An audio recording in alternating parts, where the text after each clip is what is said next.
പ്രിയമുള്ളവരെ സുഹൃത്തുക്കളെ, സോഷ്യൽ മീഡിയയിൽ വൈറലായ 40 സെൻറ്റ് കെട്ടുങ്ങൾ, ആ ഒരു വെള്ളച്ചാട്ടം, അവിടെ ഒരു ചെറിയൊരു അപകടം സംഭവിച്ചു. യുവാവ് മരണപ്പെടുകയും ചെയ്തു.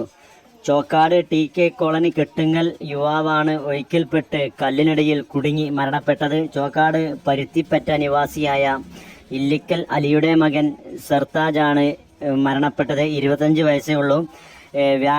ഇന്ന് വ്യാഴാഴ്ച ഉച്ചയ്ക്ക് 1:30 മണിയോടെയാണ് അപകടം സംഭവിച്ചത്. ഏകദേശം അരമണിക്കൂറോളം സമയം കല്ലിനടിയിൽ കുടുങ്ങി വെള്ളത്തിൽ ആയിരുന്നു എന്ന് പറയപ്പെടുന്നു. നാട്ടുകാരും സുഹൃത്തുക്കളും ഏറെ പണിപ്പെട്ടാണ് കല്ലിനടിയിൽ നിന്ന് ആളെ എടുത്ത് പൂക്കോട്ടുംപാടം ആശുപത്രിയിലേക്ക് കൊണ്ടുപോയത്.